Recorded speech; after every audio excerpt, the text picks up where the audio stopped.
Hi welcome to Sharada's corner. Kedareswara Vratam తెల్లారి రోజు మళ్ళీ మంగళారతి పాట పాడుకొని అలాగే నైవేద్యం పెట్టుకొని కొబ్బరికాయ కొట్టి మంగళహారతి తీసుకున్నాము. దేవుడికి మంగళహారతి ఇచ్చి తర్వాత మేము తీసుకున్నాము. నిన్నంతా పూజ చేసుకున్నాం కదా అమ్మవారికి. ఇదంతా సాటలోకి తీసుకొని ఇదైతే ఈరోజు ఇలా ఎత్తుకోవాలి దేవుణ్ణి. ఫస్ట్ అయితే నేను మా ఆయనకి ఎత్తుతున్నా. అందరం ఇలా 5 సార్లు ఎత్తుకోవాలి. నెత్తి మీద 5 సార్లు, భుజం మీద 5 సార్లు పెట్టాలి దేవుణ్ణి.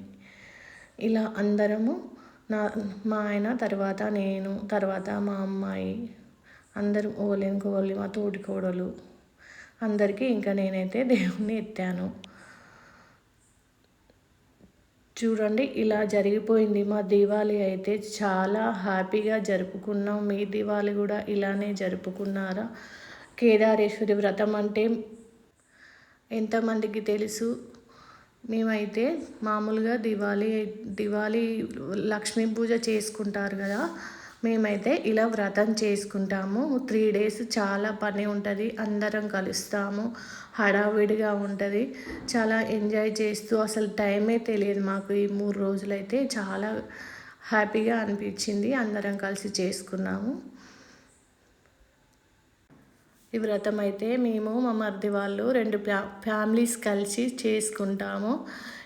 ఇదైతే మా మరిది వాళ్ళ చిన్న కూతురు జస్విత, అలాగే అర్చిత కూడా, సాయి అర్చిత, సాయి జస్విత. అలాగే మేము నోము దండలు కట్టుకుంటున్నాము. చూడండి, మా ఆయనకు నేను కట్టాను, మా ఆయన నాకు కడుతున్నాడు నోము దండ. అయితే ఇప్పుడైతే మా మరిదికి మా తోటి కోడలు కడుతుంది నోము దండ. మరిది కూడా మామిడాకు వేసి కట్టి మళ్ళీ చేతికి కట్టుకున్నాము. అలాగే మా మరిది కూడా మా తోటి కోడలకు కడుతున్నాడు. చూడండి,